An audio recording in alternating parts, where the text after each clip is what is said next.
Chariot LARP is a digital, online, immersive, sci-fi, live-action role-playing game, and I am here with all of my wonderful players, or most of my wonderful players, for the beta run, which is the first non-test run of the game. And tonight we're all going to be out of character the whole time, and we are going to primarily talk about safety, emotional safety in the game, and how to communicate with each other to facilitate consent and emotional safety. And then we're going to go ahead and introduce ourselves at a game, get a little comfortable with each other, which is, of course, even harder to do online than in person for some of us. And then we're going to go ahead and work on our character relationships. So over the last 2 to 4 days, we've all gotten our characters, including me. We've all gotten our characters, and there have been some suggested character connections and relationships, and I really want to make it possible for each and every person, each and every character, to really have their own thing and to really shine in their own right. So that's my goal for it.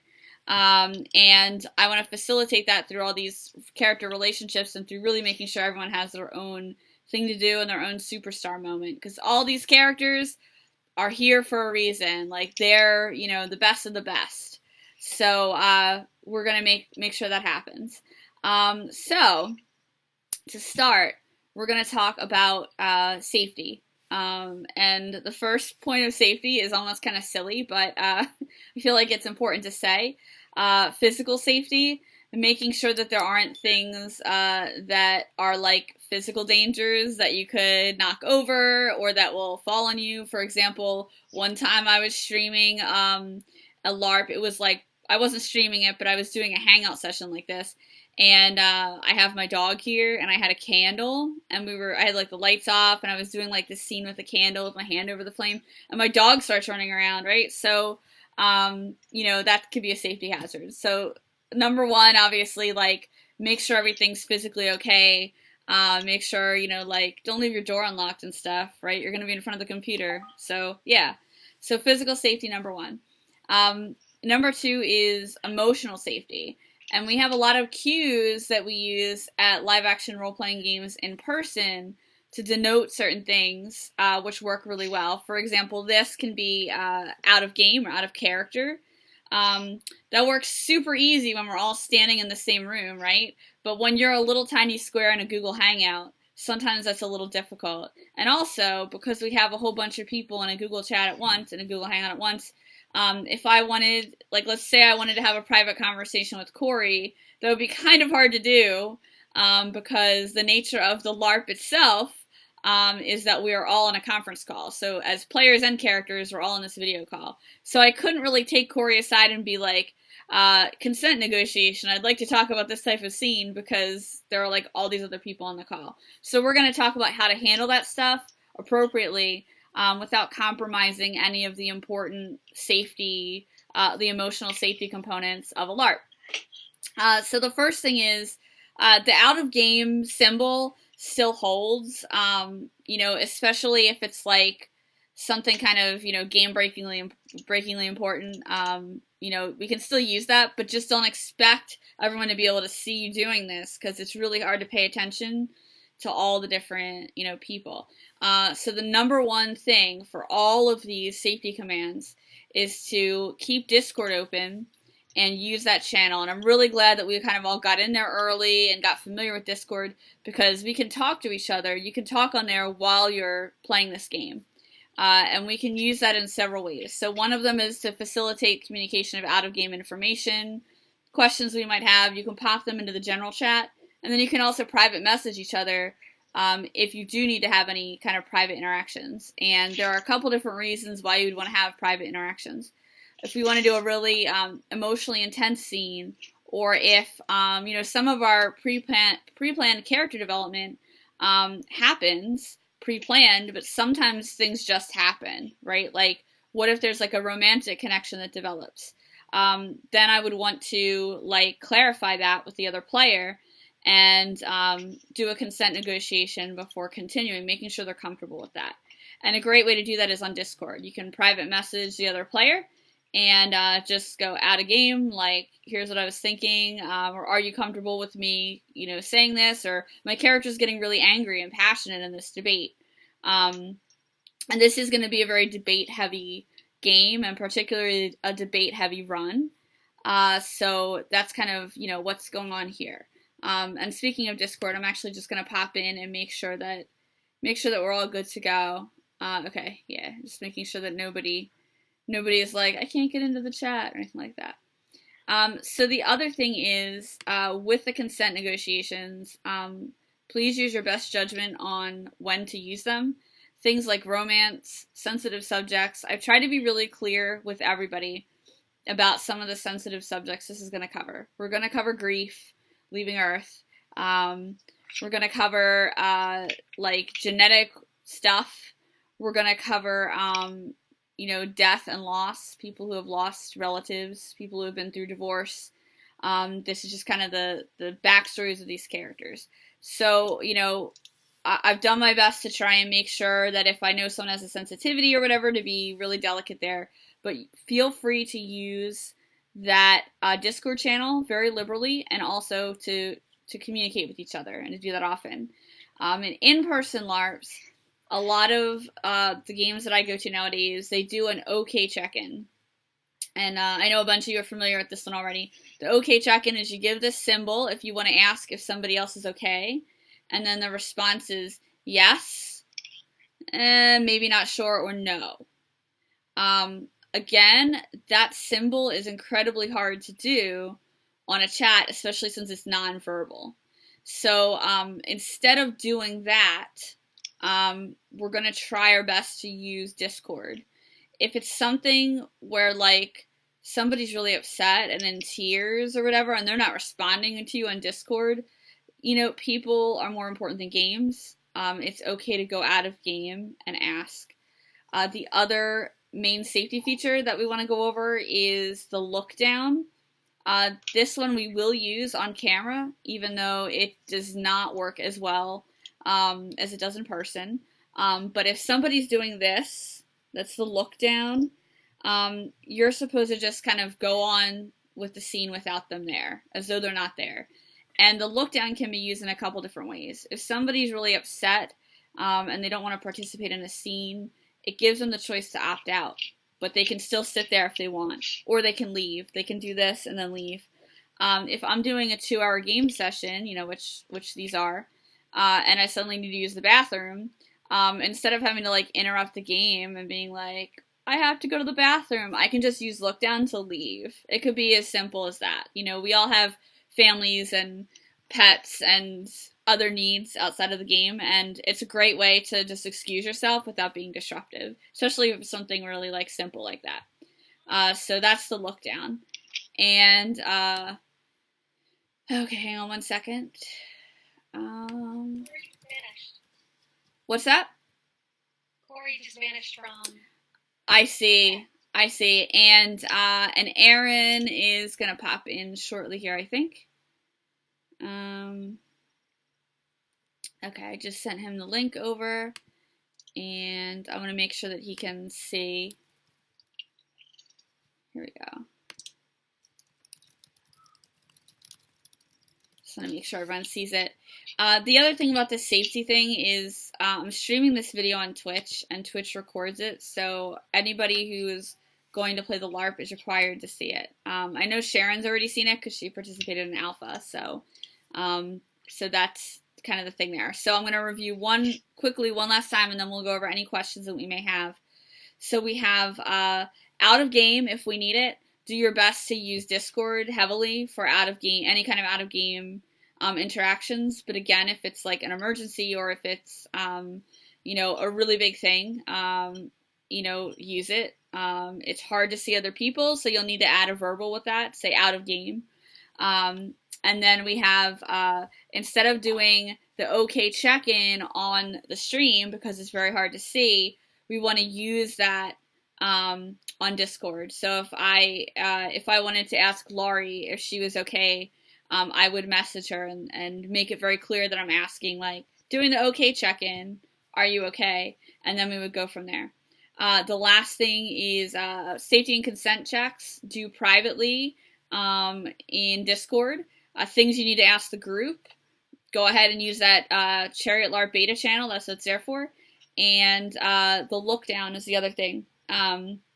Again, not as easy to do over a digital LARP as it is in person, but you can definitely use it if you want to excuse yourself from a scene for any reason. No one else is to question why.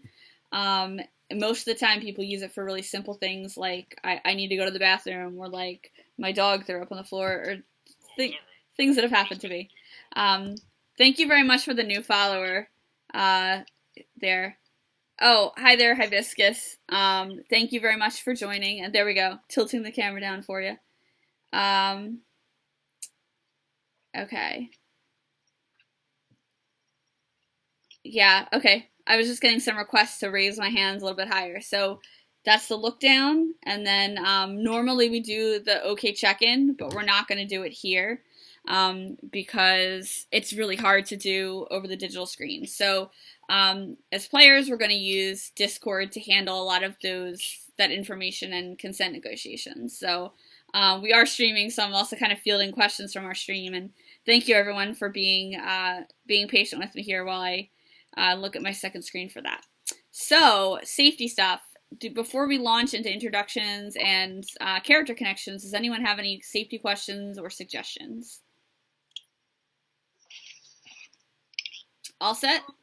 If we can't get anyone's attention, like if the person working opposite Alpha isn't alerting on Discord, is red light, green light an option?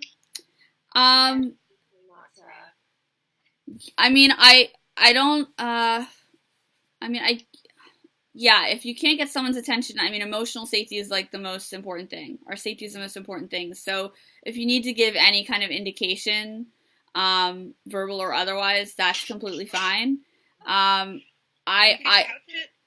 If you're okay with it, Tara, we could couch it a little bit in character terms. Like, I think we're all going to try and pay attention to Discord. If you notice someone else not paying attention, you could say something like, hey, you've got a red light on your dash there, you might want to ping.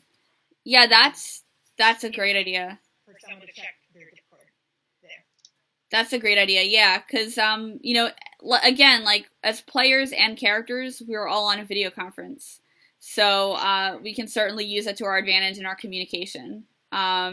If your computer's malfunctioning and your video cuts out, your computer's malfunctioning and your video cuts out. Our characters are in a world at war, right? It makes total sense that would happen. So that's completely cool. Yeah, I think that's a great suggestion. And then again, like, safety trumps everything. So if there's any kind of real issue,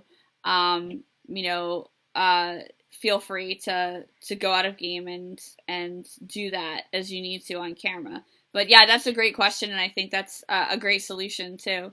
Any other questions about safety? Awesome. So the next portion of this is just some brief out-of-game introductions. I'll just start. I'll tell you who I am, what I do, where I'm from, and a little bit about my LARP experience. So most of you know me, or have at least done character creation with me. My name is Tara Clapper, and I am the designer of this game. I have been LARPing since 2007. I started out in Boffer combat games. Now I do more Nordic-style games. I do a lot of salon LARPs, and I write them, and I play them, and I love them very much, and made Chariot LARP so that it was just something that I could do having chronic illness and a low budget at the moment. So that's kind of how this came to be. I am from Philadelphia, PA in the US, and that's what I do. I design games, I edit stuff. That's me. Terry, you want to go next? Hi everyone, my name is Terry. I LARPed with Tara in Philadelphia. We went to an event called Dragon Thrones. I played Dystopia Rising and a few other Boffer combat games. And excited to be participating and blasting off, and not that long. Awesome. Thanks for being here. Suzanne. Yes, so my name is Susan, or Suzanne, or Susan, or whatever pronunciation you want to have with that. I recently moved to New York from Sweden, so that's the accent you hear. I'm a LARPer, a LARP designer. I typically play Nordic style, what you Americans call theater games, theater LARPs, or parlor LARPs. Yeah, that's me. Welcome. Laurie? Hi everyone, I'm Laurie. I recently celebrated my 20-year LARP anniversary.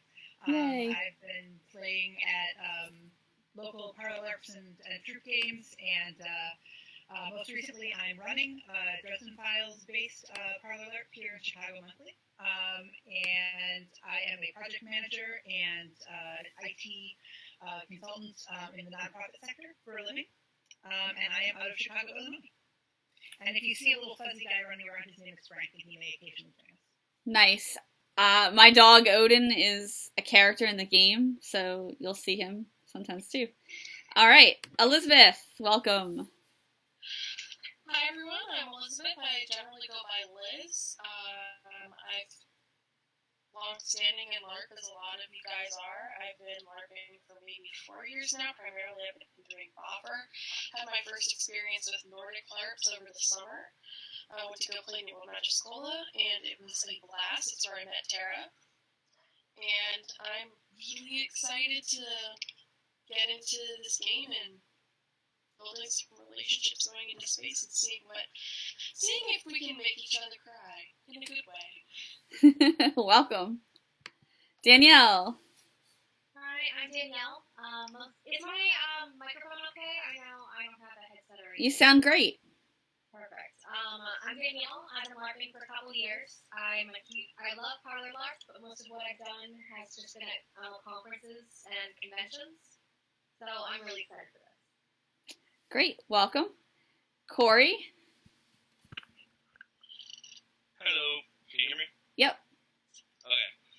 My name is Corey. Been LARPing about 2 years now. Mostly Dystopia Rising, which is a Boffer LARP. Dabbled in some parlor LARP, and then through Terry, got pulled into an upcoming Dragon Throne and now this. So interested in a little more roleplay-esque, a little less, fighting with Boffers, and just, seeing what we can do to have a good time and make the story come to life. Awesome. Welcome. And Aaron, are you there? Yep. Hi. Greetings. My name is Aaron. I've been LARPing for a long time, going on 30 years or more. And I'm really interested in seeing how this goes. I love LARPs that kind of push the envelope in one way or another, so I'm really excited about this. And I'm in Los Angeles. Welcome to the game. Awesome. And we will have Sharon joining us shortly. She works late, and we did a photo shoot last night, and she's just super busy. But she's already watched the safety thing because she played the alpha test and was super patient with me there. So that's really good. So I just want to address a couple comments from the stream. So, hi, 20th Century Fool. I know it's really hard to hear people talking. I'm running on some outdated equipment. I'm on an old Mac, and hopefully that will be remedied very soon. But there is unfortunately no way to fix the sound mixing so that you can hear everybody else really well unless you just turn up your volume. Sorry about that. I hope to fix it soon. You can help me get there faster if you toss me a couple bits, or even just watch some ads and throw those bits in. It's free to do. Or you can subscribe with Amazon Prime. It actually costs you nothing other than what you already pay for Amazon Prime, and it does help me level up my computer that much quicker. And Laurie, apparently Evil Bobby, says hello. So, yeah. Okay, so great. I think that's everything in the channel. Great. Thank you everyone for understanding about the sound. I do have an opportunity to hopefully get a whole new setup because there are a lot of people interested in this format of game. So I'm really excited about it and hope that it comes through. So now that that's done, let's talk about our characters and the kind of connections we want to form. So we're going to start with just a basic introduction of who our character is. Just kind of give as much or as little info as you would like. And then we're going to do what we do in an in-person LARP. We would call it lines of play, where people like go onto one side of the room or the other based upon their different beliefs or occupations or status. But we're going to do it a little differently since we're online. We can't walk to one side of the room together, but we can, raise a hand to indicate one thing or the other, or chime in about that. So, but just to start, now that we all know who we are out of game, in game, I am playing Captain Emily O'Sullivan, and Emily is a veteran of the nebulous wars that are going on all over the world. She's in fact a war hero and is a naval captain, and she captained a ship that came to the rescue. She's from the United States. She captained a ship that came to the rescue of the United Kingdom, which was under attack, and she's known as a war hero. And while she was there, a couple of you will know in character, she did some maybe a little shady things, and she went on an infamous whiskey run, in which she improved the morale of her crew by navigating through war-torn London to find some alcohol, which was completely reckless. But she was like celebrated as a hero, not just for helping to win that battle, but for bringing back whiskey.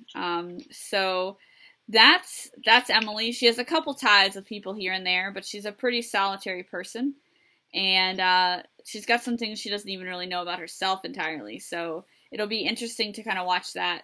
One thing, I did play this character in the last run, and a big question about Emily is, how is Emily on multiple ships? Because all of our chariot ships exist in the same universe. So feel free to poke and explore to figure out the answer to that. You would know in game that there is also an Emily as captain of Chariot Alpha, which is already launched. So that's kind of a big mystery surrounding Emily. I really wanted to keep all of the runs in Chariot in the same universe, so I didn't run into like different timeline problems and stuff. So I'm not gonna lie, I figured out a reason for there being, Terry figured out a reason for there being Emily's on a ship long after it happened. But there are in fact Emily's on multiple ships, and you're welcome to explore that. What else can I say about her? She is not as nice as me. She's grumpy. She's a warrior. She's definitely tough type. And one thing I discovered about this character in the last run was that she lives very day to day. She's very military during a war. So when we talked about what we're going to do once we launch into space and have all this time on our hands, she was like, "What do you mean?" And everyone was like, "What kind of hobbies do you do?" And she's like, "I haven't had a hobby. My whole life is war, right?" So the purpose of her life is changing, and that's something I look forward to exploring more, because she didn't actually come up with an answer for that. So I'd like her to find a hobby. Maybe we have a holodeck and she becomes a LARPer, who knows? But she's got to do something. So that is Captain Emily O'Sullivan, and Terry, I will pass it on to you to introduce your character. Hi everyone, I'm going to be Lucius Relahart, and at a very early age, I went into the public light from solving the mystery of how to end HIV in our age generation. The credit kind of fell on me, not because I was a leading scientist or researcher, so to say, but because I organized the project through collaboration with multiple leading experts, bringing them all together. So after that happened, people wanted to throw their money at more cures and expanding our knowledge and progression through science and research. And that's where I find myself now with Chariot Beta.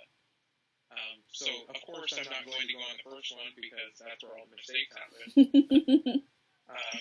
So here we are on Beta. I've got the best and the brightest, what I think, and looking forward to continuing that research as we go out into space, preparing for life on another planet and making sure that we get there in one piece. And you've crowdfunded this adventure, so a lot of people have ties to you. I think that's an important piece of information because you'll find that not everyone who is aboard Chariot necessarily has millions of dollars. We're getting off of this planet not because we have riches, but because we are the best and brightest for mankind. Fantastic. Awesome. Suzanne. Yeah, I don't know if you maybe are, if you're the best and brightest for mankind, but I'm here because we have an engine, and if we don't have a working engine, we're never going to get to anywhere. So, I'm Tess Larson, and Tess is your chief engineer. She comes from a simple background, that's what we said earlier, but now I have a sister that I just discovered in Laura's character, so this might change. But for now, we said it's loving my poor family, but she managed to get it into shape at Railheart, the company that built the ships. She's a good, hardworking engineer, and she wasn't supposed to be on this ship at all. She wasn't supposed to work on the engines. But then Wexford, the designer of the Wexford engine that drives this thing, he went on the alpha run instead of the beta run. He has decided to up and go. So you guys lost your engineer. Not so good. So Tess jumped in instead, and you can ask her in-game how she feels about doing that. She's, a bit of a curmudgeon. She's grumpy a lot of the time, mostly because she has strong opinion about everything. She's very anti-AI. She believes in wrenches and fission power, not fusion power. Think about these things. Excellent. That sounds great. Yes. All right, Laurie. Hey, that worked out well. I'm going to be playing Nora Larson. I totally agree with the simple background, corporate-loving family. Nora was a bit of a wonderkind. She got shipped off to Harvard a little bit earlier than usual, where she proceeded to make a spectacle of herself and fail out her junior year. She is now here as your IT specialist. She's the systems administrator on board, and considers herself a little bit of the yin to her brilliant sister's yang there. You get hardware, I'll take software, we'll make that work. She basically is here, I'm hoping, because her sister got her the ticket.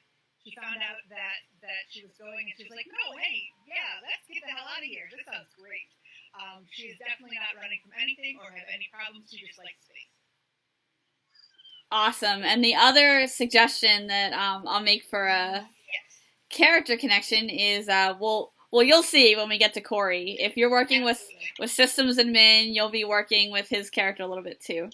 And one thing, can I say something about the voting? Yeah, bring up the voting, do it. Awesome. So one thing that I would like to do is that as sysadmin, she is also handling any voting systems that we've got, both here, and she's putting together in theory, and knowing what we have coming up, this will come with a derisive laugh, hack-proof voting system for the new civilization that we are going to be having out there amongst the stars.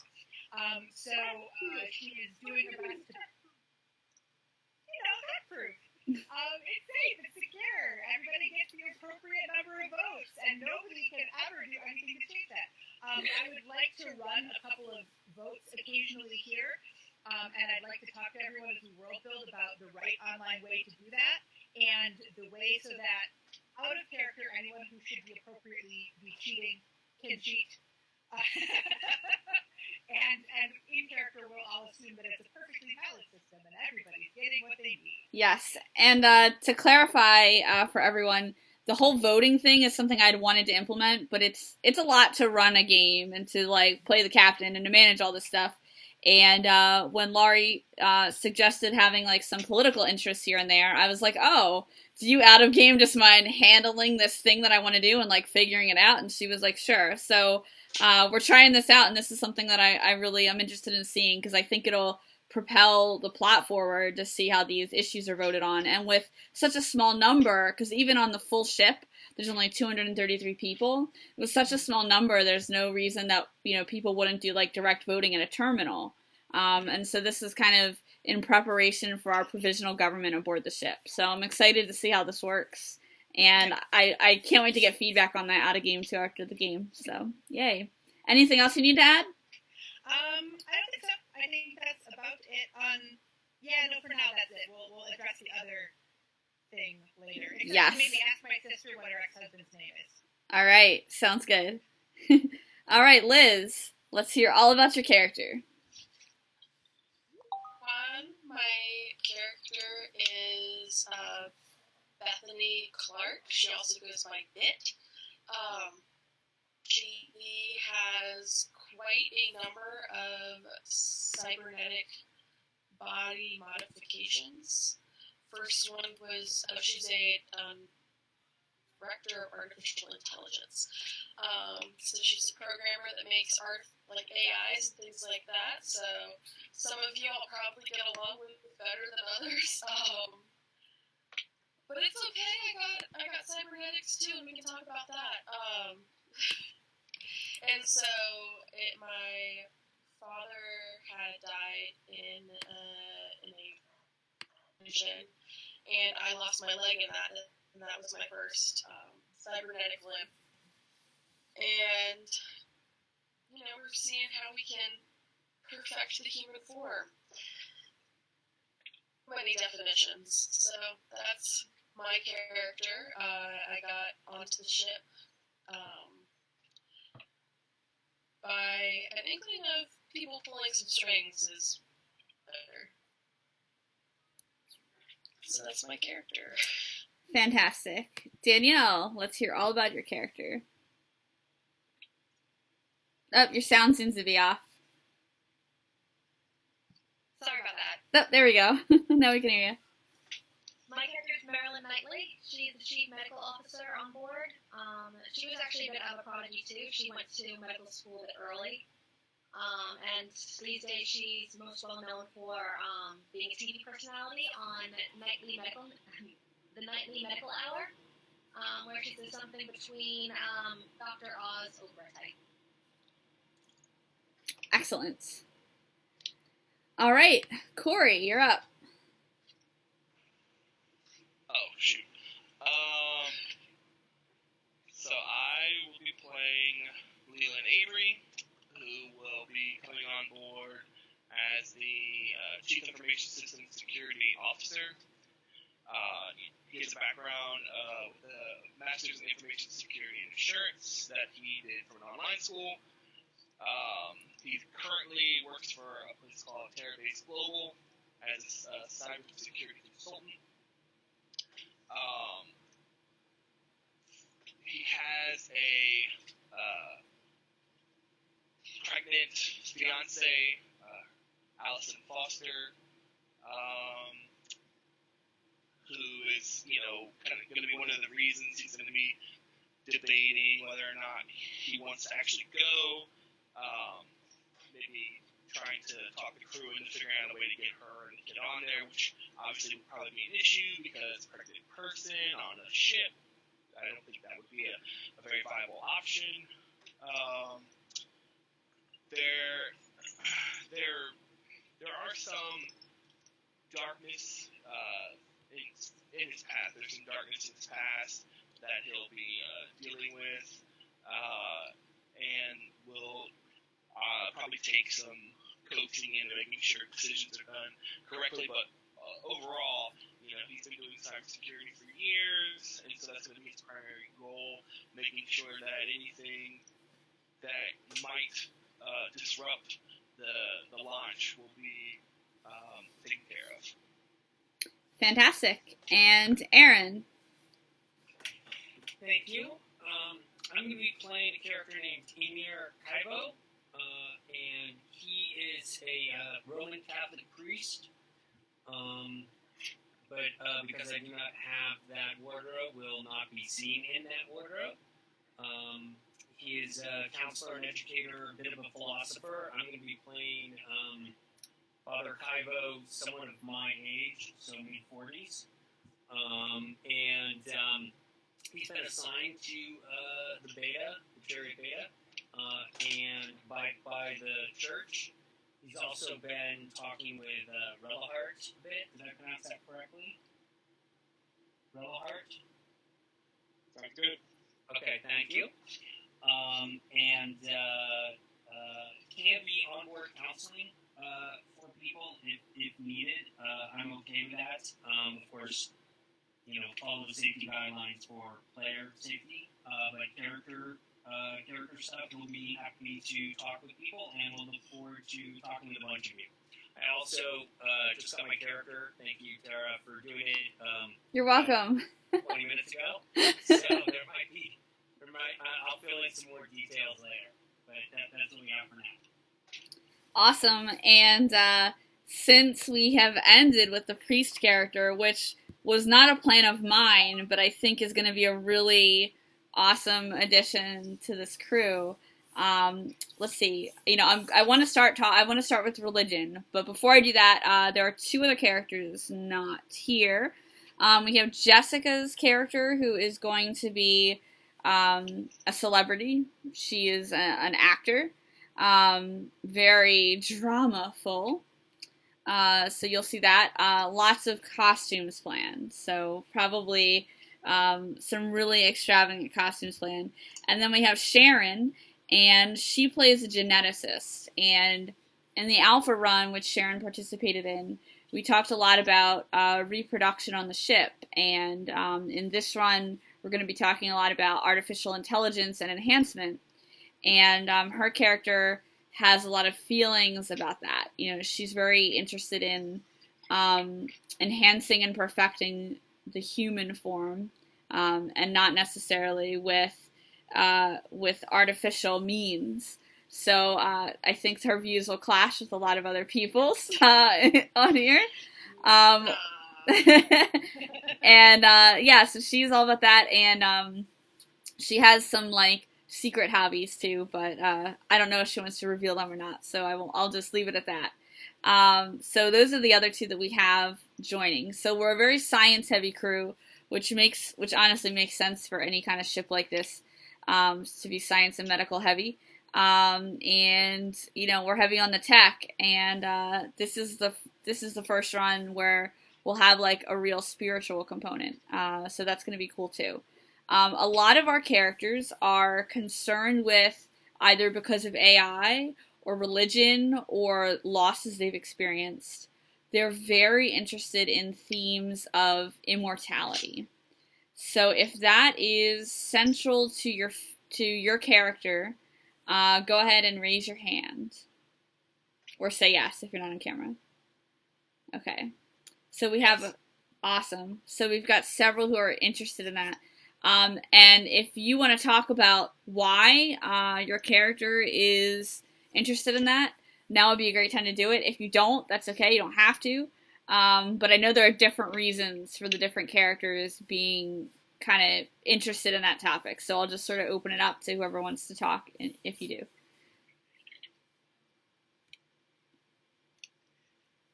Well, I think if this might be a good time to bring up that last thing that's very related to my sister, and I think the other tech-savvy people on the ship would know about the additional passenger who's coming with my character. Suzanne, what is your ex-husband's name? Your character's ex-husband's name? I can't hear you muted. I don't know. It was Destin. Whatever it is, he's coming with us. Whether or not your character is aware of that is up to you. But Nora has arranged for that. Adam sounds super. So I would say probably as much as your character knows, and this is free open for anybody to know. As a side business, or maybe as her primary business at this point, Nora does do this sort of political programming, and her business partner is her sister's ex-husband. So I think we need to clarify why this is relevant from modality. Yes. Because he has uploaded himself. So my ex decided to upload himself, to get rid of his body and upload himself to the cloud and continue existence as a consciousness uploaded into the cloud. Tess, my character, vehemently opposed this. In her opinion, Adam's dead. I mean, he's committed suicide. And whatever is uploaded is something else. It is something else. It's not him. You can't have a personality. You can't have a soul as a machine, as an uploaded program. Nora clearly disagrees. So that will be a fun conversation. But yes, that is. Lori, you and I, let's talk. Oh yeah, there's a lot more to that I want to hash out with you, but because he's sort of a known entity, I want to get it out in the public. Yeah, I think people are free to know this as much as they want about this as possible, but at least you should know that it is possible, that some people do upload themselves and kill their bodies, and then you can have an opinion about whether this means that they have survived, that something else has survived. Yes. Yep. Awesome. So just to clarify, he wasn't dying or close to death. He just decided that he wanted to be in the cloud, and that's where he went. There's a reason why he went when he went. Well, we can take that in character, maybe. Is that a good answer? Yeah, that sounds great. Yeah. It's easier to build as far as I'm concerned. I'm just going to tag on a lot. So. Yeah. Danielle, that right? I love that episode. Awesome. Anybody else have immortality, things they want to explore, plot, feelings that they want to share about their character? Well, I think my character is the big thing. It's not necessarily immortality so much as legacy. I mean, if the whole plan is that no one on this ship is going to see the planet, that's not going to happen. It's 3 generations. It's our children. The next generation isn't going to see. It's the 3rd generation. Mm-hmm. So what can we do to ensure that the message stays on point? Because let's face fact, it's one thing to say, we're doing this for this reason. Then 3 generations down the line, all of a sudden, they don't even remember what Earth was because they have no recollection of it. It's how do you keep the purpose of the voyage, coherent. Mm-hmm. And we're all, most of us are, I guess, the understanding is kind of, a lot of people will train their job skills and stuff like that. I think the only one with real formal experience as an educator is our priest, who is actually doing some teaching. But, I guess, the expectation is we'll teach each other and stuff, but, the legacy is such a big concern. And it's nice to have at least one character be completely concerned with that. We have a lot of characters who are concerned with their own legacy, or the preservation of humankind.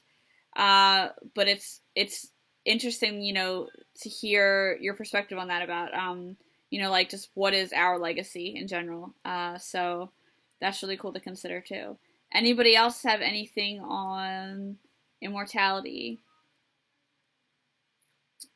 Question about the next generation, the next generation of people aboard, our kids. Yes, so Danielle, you said that you were worried about the next generation. So this brings me back to who was it that wanted to bring a pregnant?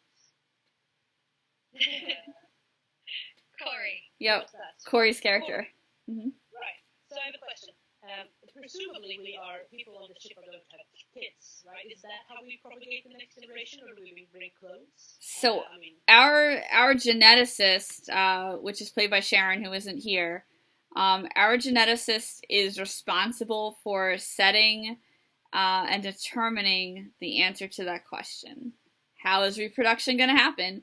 You all know that Chariot Alpha, the first ship, actually ended up leaving Earth with artificial wombs installed. And you may have heard that their ace pilot, his name was Gunner, he was kind of famous because he did a lot of Earth to Mars missions and was like a regular pilot there. Gunner had a lot of concerns about reproductive rights on the ship, and he was actually the only male-identified character on the representation we had from Alpha. So there were obviously more men on the ship. This is just a selection of people that we'll be on the ship with in this, in these video conferences. But he was the only like male view represented, and he had a lot of strong feelings about that. And so you would know, or could if you choose for your character to know, that reproductive rights were a huge point of discussion prior to the launch of Alpha. And you may even know that is likely a reason why we have a very strong-minded geneticist on board this time. So I would say that's a good thing to work out with Sharon. And she'll have a lot of opinions there. But that's the canon kind of information about Alpha and what they did. And not everybody was happy about the whole artificial womb thing or not having a choice. Do clones extend this? What was that? Does cloning exist in the universe? Oh, does cloning exist? I mean, we haven't gotten into really discussing that, but I would say that, by that point in time, with the level of scientific advancement we've achieved, that it is possible for cloning to exist, yeah. I mean, I think even just what's happening over at Relilhart and Company, we could say that, cloning is happening. Hopefully that company is ethical. I don't know. That's up to him. That's also up to the employees and what his employees are doing. But I would say that it's likely that, it exists in the universe. There are other companies out there too. This is just the big player in this particular run. And within the Chariot universe, there are definitely other companies out there trying to sabotage what we're doing, trying to influence it. So those things will come up. One thing that'll come up in gameplay is world events and news items. So this is obviously going to be a really character-driven game, but I will occasionally drop news pieces. Like something and such happened in the world. I think I'm going to focus on doing more of that with like systems security and some of the AI related stuff instead of world events like, whatever isn't a city anymore. But like, I'll give you stuff to react to. For the most part, I think we're going to generate a lot of our own plot and information. Anybody else have any things to say on this topic? I would like to look at a lot of that. Essentially, kind of examining the spirituality of a lot of these topics. I find all of that interesting. So I'm basically looking to be flexible and kind of provide some view or perspective on it. From a long time religion, I think it's interesting to imagine the Roman Catholic Church X amount of years in the future and how they're operating and things like that. So, but I'm pretty flexible. All these things are interesting topics to explore. So I'm fine with all of them.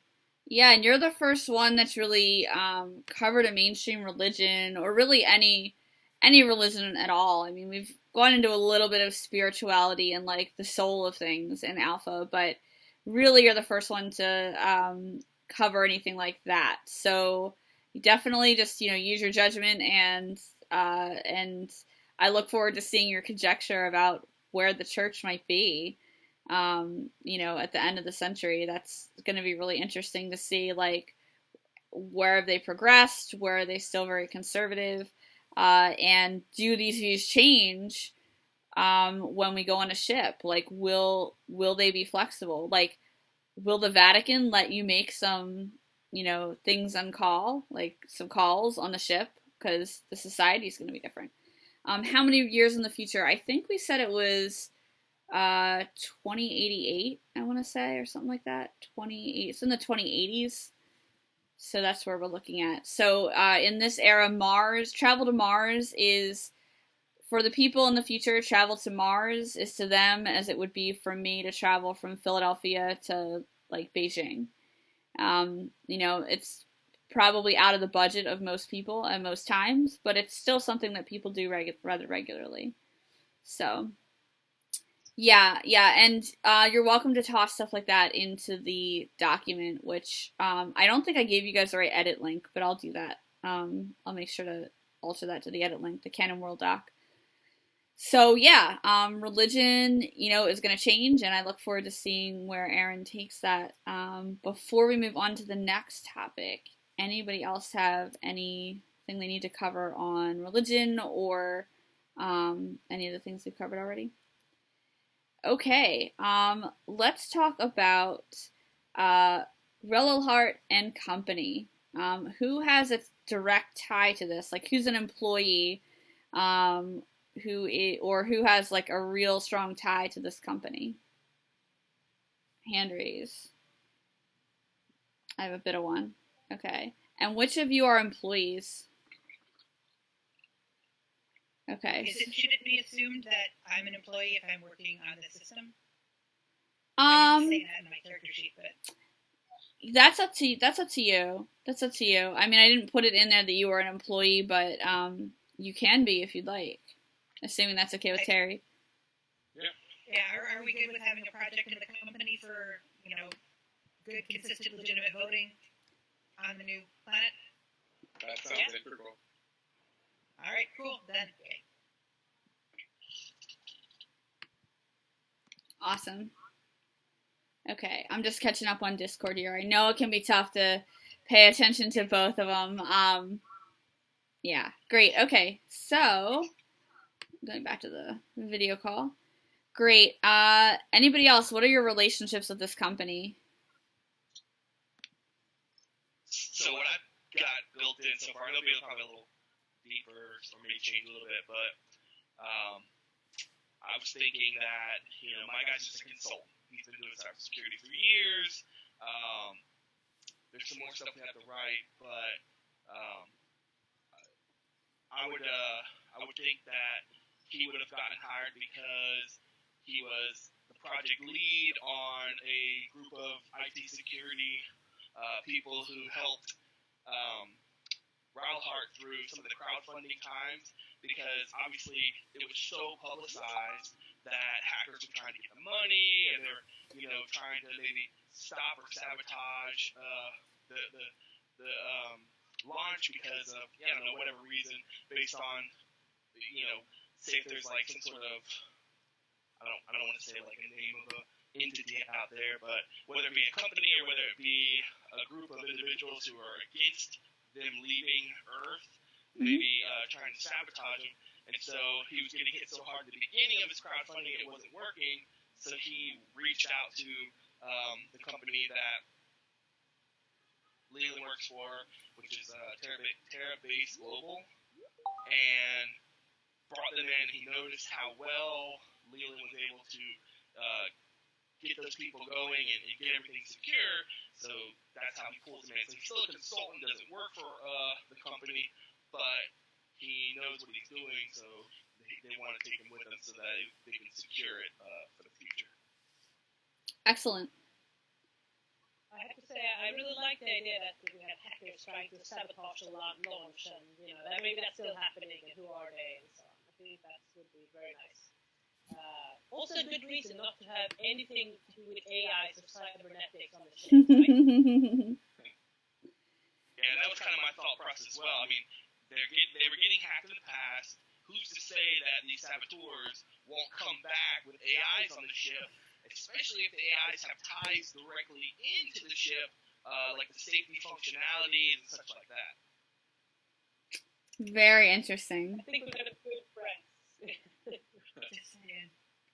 Very interesting. Anybody else with ties to this company that wants to say anything? So this is Lucius. I just wanted to say that what we're doing is a hot topic and debate in the world right now. We're talking about modifying the human genes, and there are probably a lot of countries that would make that illegal. We're talking about going into space and not putting millionaires who could capitalize on this project, but people who deserve to be there and deserve a spot on the ship because of their qualities. We're talking about putting them into space.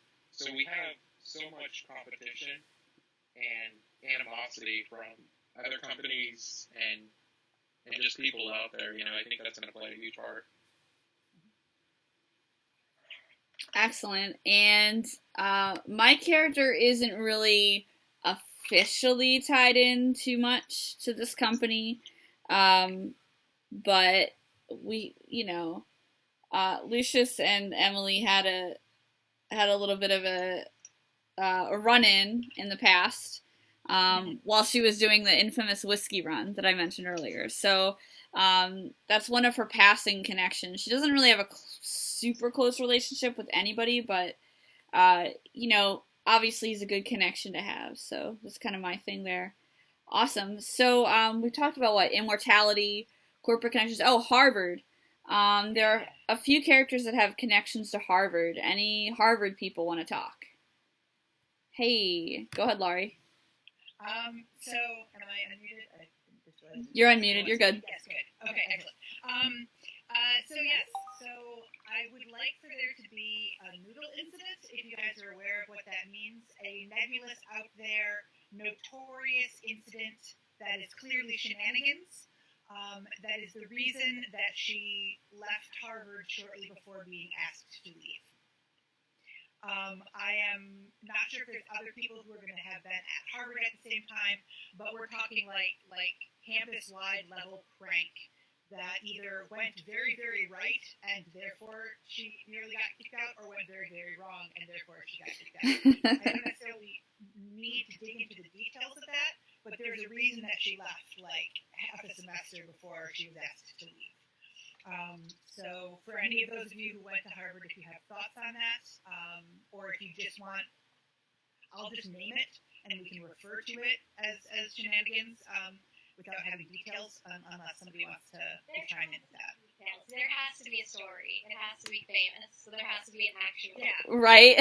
Right. No, I'm sure there is, but whether or not we define it in character, Right. or whether, yeah, there was something wacky. Maybe. But What is your character? Is your character a computer person? Yeah.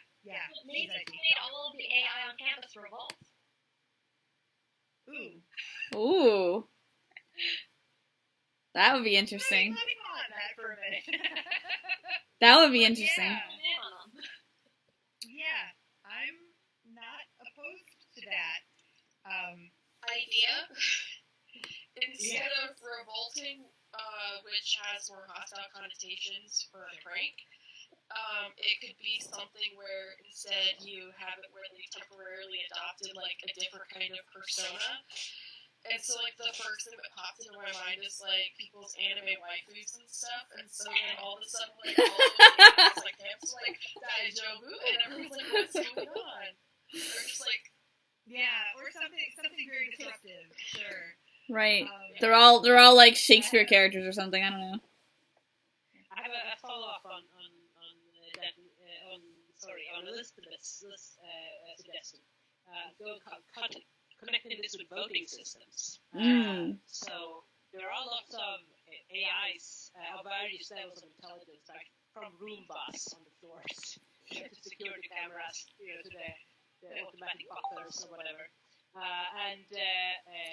You decided that since there are campus votes, right, on who should be the next president, etc., you decided that they all should get a vote, of course, if they're people. Or some of them at least, maybe not the Roomba. Yeah. Remind me to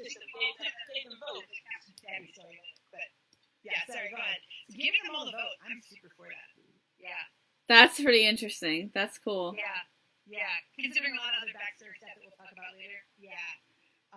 And maybe even one of them got elected student president as a result. President Roomba. Yeah. I think that's brilliant. I'm into that. Okay. Paul Parker voted for President Roomba. So who else has a Harvard tie? Anyone else here? No. You do? Okay. What is your Harvard tie? My Harvard tie, well, my character just went to Harvard. That's where she went to medical school. Gotcha. And she went to, so she was probably the same there as your character. She was probably there for the naval incident. Yes. For the vote for Roomba for president. Nice. President Roomba. Awesome. I know Sharon's not on the call, but she also has Harvard ties, so you can follow up with her too about Harvard stuffs. Was anyone else in the military at all, or is it just me? My character's husband was. Oh, that's right. Yeah, we have that tie. Got him killed. Yeah, got him killed. Whoops. That's totally not why I drink all the time at all. Okay, right. Yeah, so we've got that tie. I think that's really it for the military ties. I was in the military as well. Oh, that's right. You were in the military, but you told me you didn't want it to be a huge part of your character, right? So I made it like the beginning. Like I got him to London that way. Yeah. Okay. So yeah, military experience, but as a counselor, that might also come in handy. For our characters. My character's seen some stuff in the war, so that's good to know. Any other military? All right, so it's time to talk about artificial intelligence. We've got some strong feelings here. My character actually, she doesn't really have strong feelings on it either way. She's there to do her job and run the ship. She just wants it to run at optimal performance, but she does understand the concerns about AI can be hacked, AI can be, they can malfunction. So, who's pro AI here? We got a few. Publicly or? Yeah, let's go with who's publicly pro AI. Awesome. So we got a few pro, and who is publicly anti? Yeah, who's What did you say, Tara? publicly anti-AI? Interesting. And I can tell you our geneticist, Sharon's character, is also very anti-AI. So you'll have an ally in her. She definitely believes that humans are good the way they are. And for her religion is science. So that'll kind of be interesting to see her interact with our priest, I think. I'm really curious to see how the two of them get along. And right, I think those are all the main themes I had. AI is going to be a big part of stuff. I would suggest, right now in the canon lore document, aliens are locked. Extraterrestrials are locked. No one can make an entry about them. But it might be wise to think about how your character feels about the possibility of extraterrestrial life. I think that's kind of a reasonable thought for anybody that's like venturing out into space, right? So, I'm just saying, heads up, prepare yourself. I won't go into more detail than that. Sorry, I don't understand. Does that mean that as far as humanity at large, the opinion is that there are we haven't met any extraterrestrials that people in general know about? Exactly. So far we haven't met any, but, scientifically it's kind of like it is now. Like, it's not unrealistic to think that there could be extraterrestrial life out there. But we haven't met any. We've been to Mars. We've settled on Mars. Haven't met anyone there. But I'd say the possibility exists. If you are involved in any way with the computer systems on the ship, or if you're like not involved but you like hack in or something or access it, you would know that there are like protocols and procedures for that. Outside of Earth or traces on Mars of what evidence, Aaron?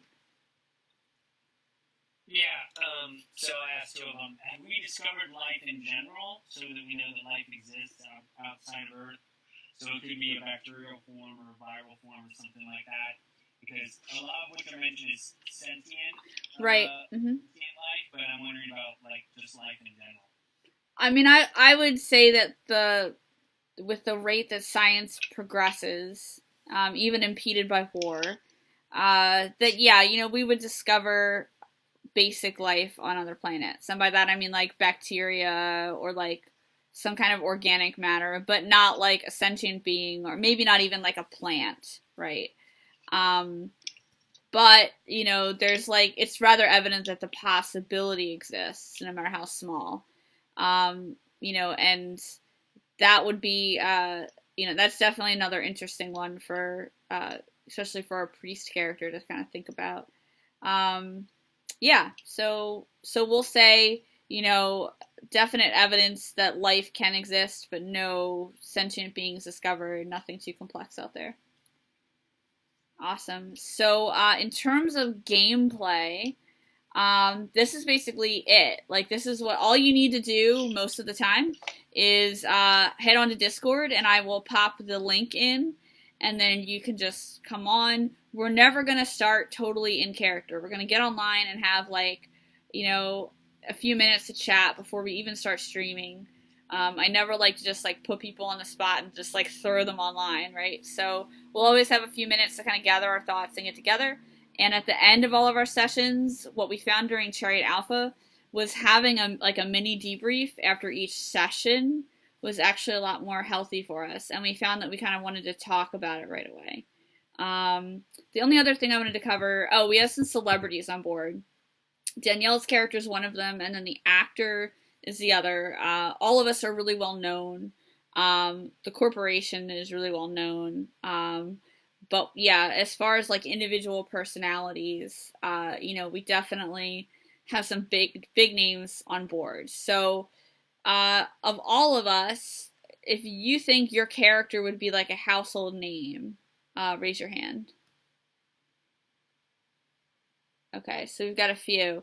And also our actor friend who's not online right now. So yeah, so we've got a few celebs who may or may not think of themselves as a big deal. Danielle, I think your character's really more known for just like being really at the top of her field, right? And just being this like presence on TV pretty much. Yeah. Awesome. Awesome. And my character is known for being like the war hero, but she probably doesn't like to talk about it much for reasons that she may talk to the priest about. And then we've got our CEO, who is known as the crowdfunder and the curer of HIV, making some big moves. Now going on Chariot Beta. So yeah, famous. All right, cool. Anything else that anyone want to cover? Any questions you have about gameplay, or anything else? I have something. Go right ahead. Who is Rogue Mistress? Because I'm going to find her and find out who she is. That's a good question, because there isn't another hacker character on board, I don't think. What's Rogue Mistress? Somebody posting in the thing. Maybe it's some hacker. Maybe it's some hacker action starting. Is it the Twitch? Is that where it is? Yeah, in the Discord channel. I it's not me. I'm gonna out of game clarify who that is. I'm pretty sure it's one of us being prepping some hacker plot, which is cool. All right there, Rogue Mistress. That's cool. I got you. That's fine. Yeah. Uh-huh. It's the Roomba. Yep. Yep. Awesome. Yeah. Yeah, we're good. It's all part of plot and it is legit and allowed in there and we're all set. So yeah, it's gonna be awesome. We've got a lot of hacker plot coming up. So that's gonna be kind of part of that. Any other questions? I'd just like to talk for a minute about the voting system, just what my plan is. So unless there's any reason that you guys think that we're going to want to vote like in real time, which doesn't sound super helpful to me in any real way, my plan is to put together. I'm thinking Google form is easy for everyone. I'm going to put together an out of character form that is who are you, the player? How is your character voting? And if you are influencing more people to vote a certain way, what are you doing? I don't think that there's any real need to sort of numerically quantify that. But once I get those results in, Tara, I'll bring you into those forums and discuss them with you, and we can sort of, you can decide or we can collectively decide what the results are. And then I'll have those results with some news to in-character, like the in-character part of it, I'll be able to announce. Awesome. So my thought is, when we get to the end of the session, if there's a particular question that is the hot button topic of the week, that was really obvious from the session, then we'll use that. Otherwise, if you guys out of character want to ping me and just say, we should have this be a question, then I'll set up a form for it. And we'll do it via, I'll post the links in Discord, and then we'll run it until, before the like a few hours before the next game. So we won't have anything for this time, but then between 2 and 3 and everything. So. That sounds good to me. The other thing is we also do have, I keep calling it like the repository. It's like a chronicle. It's a Google folder and it's pinned in the Discord channel. So there's like a little thumbtack in the upper right hand corner. It's pinned in the links there. And that is where you can just dump stuff. So if you write like poetry or you have a in-character journal or anything you want, there's actually already some cool stuff in there that Jessica put in. You can just toss it right into that folder and we can kind of like look back on it as our chronicle. I haven't fully decided what I eventually want to do with them. I'm totally open to suggestions, but since we're having like 6 runs, it's going to be awesome to kind of like amass this material. Is it meant to be things that can be found in game, like here's my Tumblr post or whatever the future space Tumblr is, or is it meant to be also like here's my private diary that none of the characters will be able to access? I would say it can be both, and go ahead and feel free to label appropriately. So if it's like public, you could put public. In the first run, we had someone in the creative division, and those of you who played Dragon Thrones might know Jody Lee. She created a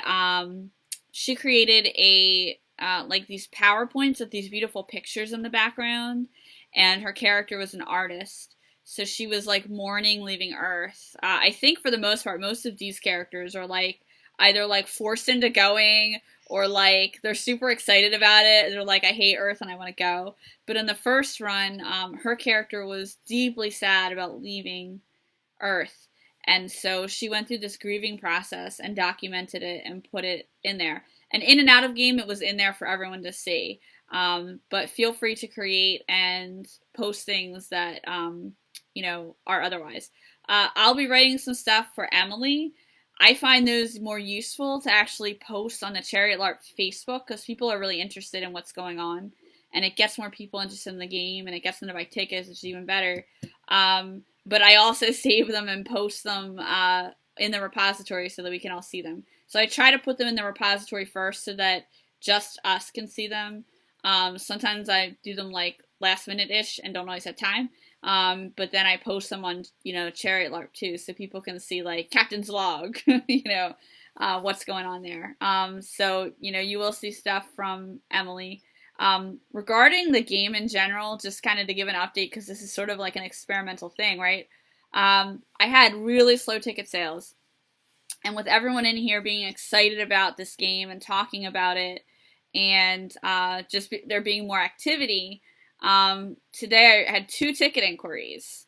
So it went from like the activity almost completely stopped to, wow, how do I sign up for Chariot LARP? So yay, that's great. I don't know if there will be more than 6 runs because I do have other settings planned, and I've been hired to do a digital LARP for Dragon Thrones, so I'm putting some of my focus on that. And there are other things in the works. But thank you all for supporting this and also for being excited about it, because that's what's bringing more people in, well beyond the reach that I can get just from posting stuff. This all started by me needing to pay rent and posting one thing online and was like, here's a sign up, and then beta filled up. So thank you all for paying my rent and for being here and for spreading the word. It's really helpful. So what's really going to matter is building and expanding the world a bit more. Yeah. And that's like part of the allure, I think, of the game, especially at this point in the early stage, is kind of getting in there and doing that. It's not that I don't like world building, it's that it's a collaborative game. So it's up to all of us to build the world together, and can't wait to do more of it. So excellent. Any other questions before we sign off? Yes, Danielle. Okay, how long in between, like, we're all meeting, but we're still on Earth at this point during the dialogue. How long before these start and the takeoff happens? In Alpha Run, we set it at 2 weeks.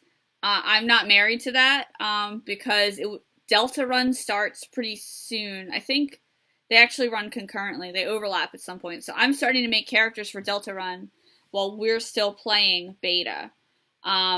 So I don't necessarily I'm not like married to a set time frame, but I'm also fine with the last session being, all right, everyone, I'm going to hop in on a plane and I'll see you tomorrow. That's cool too. We didn't have a lot of sessions in Alpha because we were just playtesting. We have a lot more sessions here. So, I'm really open to that. And also the other thing I really am looking forward to doing towards the end of this is to do an AMA, because now we finally have people are watching the stream right now. We've got people engaging on Facebook. So what we can do is invite all of our friends to come and ask our characters questions on the Twitch channel, and our characters will answer these. And I'll have a moderator in the Twitch channel to just kind of queue up those questions, and I'll present them to all of you. But it's really neat because people watch our journey and they want to know, they want to ask our characters information. So we'll do that towards the end. And it's up to you guys about when we want to go ahead and get on the ship, how long it'll be. But I'm okay with even doing like, all right, see you tomorrow. You like that idea? I think that's a really, I think that's a really good idea because it gives the sense of urgency. Mm-hmm. We only have 5 sessions, right, in game. So I think it's a good thing that the last session is you actually have to decide if you're not going to come. Right. You have to decide during that session. Yeah. I like that idea. I think we should end with just show of hands, like, are you now committed? Because this is the last chance of saying no. Last chance to back out, right? I like that. That sounds good to me. And that'll tie up the whole voting thing nicely. We can kind of take a tally and see where we are with stuff. And cool. Any other questions or comments before we sign off? Nope. I have something. Can we talk about the selection process and how people were chosen? And it isn't like they're being mandatory drafted to coming into this, right? Most of them are not mandatory drafted. Most people are selected for the program. Some of them I have, and you should probably talk to them, because some of them I kind of implied that you picked them. Some of them I implied that they just like applied and got accepted to the program. And others were blackmailed, or like there are some people that have some contractual reasons for being on the ship that your character may or may not be. Your character probably isn't aware of them because he doesn't seem like the type to be a jerk and force people to do something they don't want to do. That's up to you. But most people apply to a program and they're just the best and the brightest, and regardless of their background, bam, you're the best at what you do, you're accepted. So that's kind of how I've been rolling with it. Okay. I like to have my character, he was assigned by the church. Okay. It's typical. This is the diocese, and he's been assigned to it. Mm-hmm. So it wasn't volunteer, but, he went with it. I would like to know what that diocese is named as an ex-Catholic. To know, and why they're sending a priest and not a bishop, but... Well, I was thinking too of going up in rank to bishop or something. But kind of right now, I like the idea of saying as a priest for the character. What if my character gets promoted the moment he gets, like, they agree to promote him or something once they're in on his base? No, I don't think it would work that way. I actually had a question too that was just assigned. Are all these game sessions essentially on Earth, and our last game is getting on the ship? Yeah. Exactly. Our players as well as our characters are all in a video conference from whatever location you choose. I make it easy. My room is Emily's room. It's a mess because she's packing to leave. She throws stuff in bins as time goes on. She has a dog that roams behind her. We had Marshall's character from the alpha session. He was the pilot. He had like an empty space behind him, and he pretended he was in a bunker. That was kind of cool. So you can do as much or as little as you want with set dressing. That's totally fine. And you can be from whatever location you want to be. I try not to make it like really like America centric, like we're all from here or whatever. That's one reason why I did the initials for the characters instead of like assigning you last names. So you can be from anywhere in the world that you want. It's just that like right now most of our players are from and or living in the US, so that's kind of how it is. Like I would hope that the overall ship has a more culturally diverse like complement than what we're gonna see, but it's just like a matter of who signs up. So that's pretty much that's kind of like how people apply and get on, and how we're conferencing in. So the very last session it'll be like, all right everyone, I'll meet you in person tomorrow. Okay. But this is more about the process of preparing to go and interacting with these people that you're going to live and die with. I have a question. Yes. About the war. So we don't need to decide exactly. I think we're going to improvise a lot about what's happening in the world, but I think we need to be on the same level when it comes to the seriousness of the current catastrophe, right? So my understanding from having read things about this LARP is that are saying this is doomsday. I mean, we probably have part of Asia, part of the US, there are nukes having been dropped.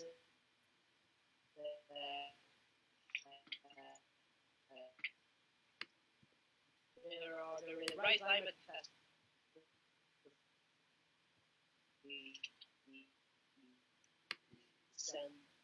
Yeah, you're cutting out a little bit, but I get what you're asking about like the specifics of the war and stuff like that. So the reason I didn't want to go too in depth with the war is because when I started to do that in alpha, we kind of all were like, oh, it makes me sick to my stomach because I could see life going this way. And I don't know about everyone else here, but I can't, right? Like I spent the weekend in Canada and I came back and I was like, oh, I have to think about all this stuff again, right? It was so heavy.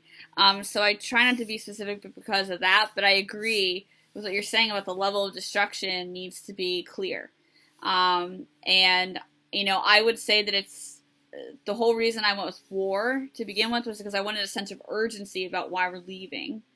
And some of the news items that I've written that may or may not come into play might, be kind of like generally related to war. I'm trying not to be specific. I feel like it's really just a really exhausting point for a lot of us at this point in time. I know it is for me, so I personally don't want to go into like too many specifics about it. But yeah, like there's widespread devastation. Our characters might be feeling like a nuke could be dropped on them at any time.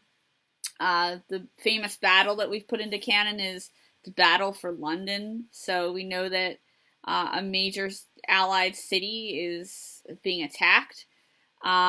It's also possible that the enemy itself is nebulous. We're living in an age of information attacks. We obviously have crew members that deal in that. And, it could be as simple as, a nation's systems being shut down and then tanks roll in. I've been intentionally nebulous regarding exactly what's happening. But I agree, there has to be a real sense of devastation, and I want that urgency to be there. Yeah, so if anyone else has thoughts or, specific things they want to do, I'm really cool with that. I just want to avoid making everyone feel like they do when they read the news every day, pretty much. Because it's not the greatest situation in the world right now. Does anyone else have any thoughts on what they would want to add in? As someone who's playing an information broker, I do think one of the problems, or the notorious problems with the war, I would like to emphasize, is that people are affecting this stuff behind the scenes. Memes and internet, communities and all that kind of stuff are really affecting the way that even legitimate elections and legitimate peace processes are being sorted. In no small part because there's an in-character component to that. I heard an oh no, so if that's something that we don't want, I don't want to get very specific, I don't want to dredge up 4chan or Reddit or anything like that. But again, just as a background note, the information part of politics is as much of a quagmire or a cesspool, or insert your favorite metaphor for grossness here, as, the actual physical war out there is.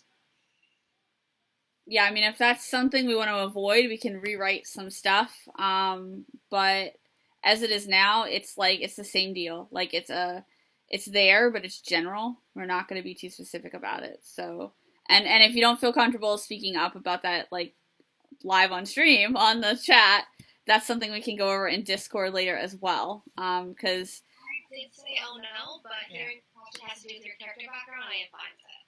Okay, yeah, cool. And it doesn't have to be a massive part of it. If at any point you want me to pull back or whatever, ping me on Discord. I can crank it back, and there's a couple other corners I can turn with that, so that's not a problem. Yeah, for me, that's another thing I'm kind of burnout on too. So when I wrote the character, I tried to make it general, so, I asked that we just, just to be sensitive to each other's needs, to be a little generic on the specifics about, war and who's doing what and which country triggered which war, because it's we're all kind of sick of it at this point, right?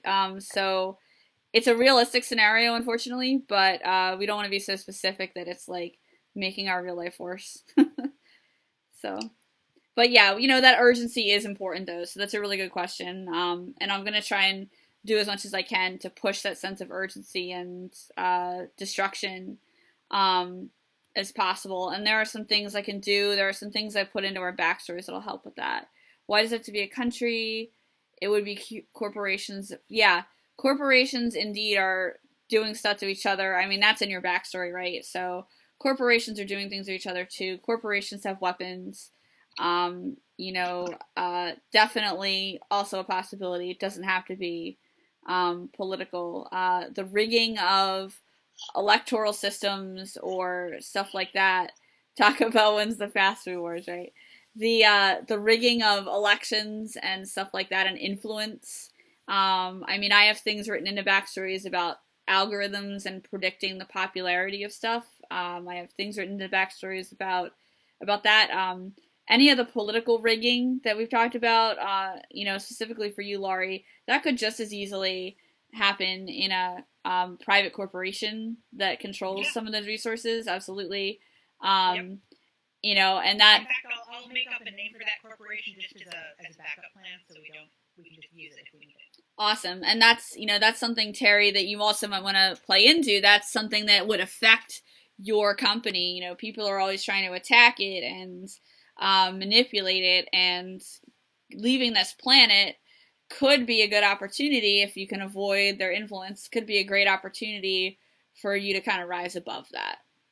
So that's something we could play with too, and that's nice because it gives us a message of hope.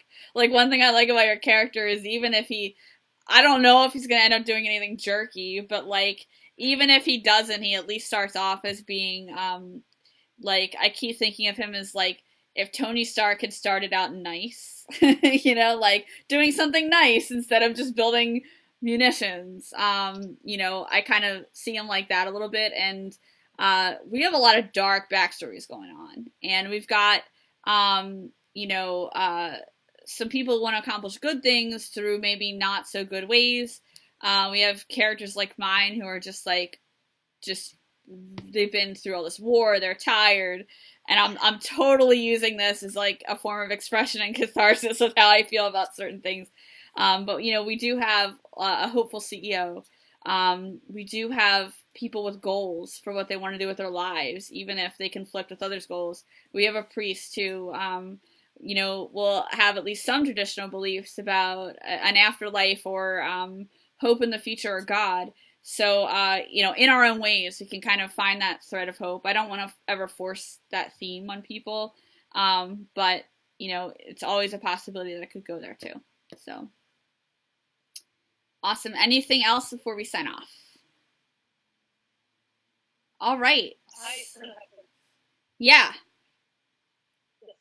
So, is it possible for us to do? I'm thinking I want to do an in-game video diary of my character complaining about things.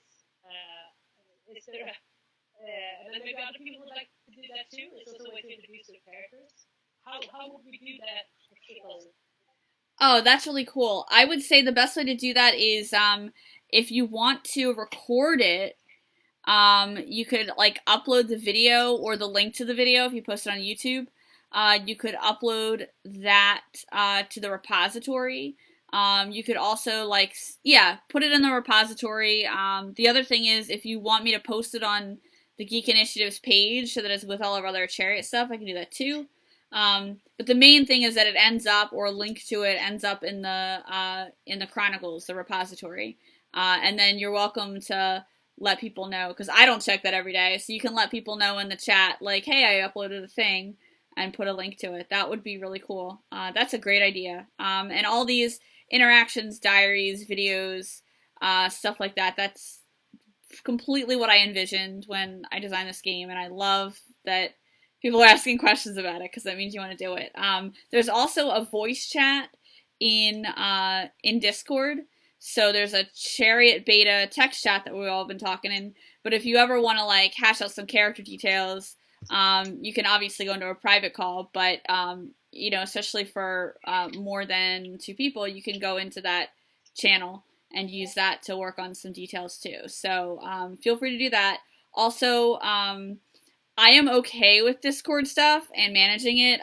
You've seen Nick in the Discord channel. He's the one who actually knows all that stuff.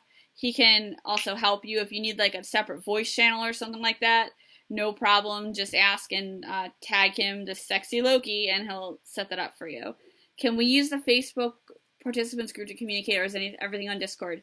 You're welcome to use Facebook. I will not always see it if it's on Facebook, and my reason for that is ridiculously simple. It's that my computer's so old, I can't have Facebook and like any of the streaming stuff open at the same time, or it just like crashes. Discord's really lightweight, so yeah. But you're welcome to use that too as a resource, especially for your character development stuff. But if you want me to see something, put it in Discord or tag me. I might not notice it. I have Jen and Michelle and Nick helping me in that Facebook group too, but I don't always see things as quickly on there. Any other questions? Okay, we are going to sign off for the night. This went really well. Thank you so much. For anybody watching or watching the recording, we have 2 players who aren't on here. One of them has already gone through the safety training because she participated in a previous LARP. The other one, I'm going to get her confirmation that she watched this before she is ready to play, because at least just the safety part, because the safety stuff is super important. And I'm going to go ahead and post details and actually create an invitation on Facebook for our next session so that it's a little easier to follow. I'll be a little more organized about that. That's one of my goals for this run. And yeah, we're going to get all set. The next session, we'll start out of character. We'll always start briefly out of character. And we'll probably have our other 2 people on. You can check in with them, learn a little bit about them, and we can get rolling right away. And I'll handle the brunt of, introducing the setting and stuff like that. But this is a collaborative thing, and I'm not going to try to like run the whole show. Like, take it away, right? Like, you're not going to break the game. You're not going to break the universe. It's free form. Please don't be afraid. And if you feel like you might step on toes, that's why we have Discord. Use it. All right. Okay, everyone. Have fun making your character connections. And I will see you all on Thursday, but I'll see you in Discord before that. Bye. Bye, everyone. Bye-bye.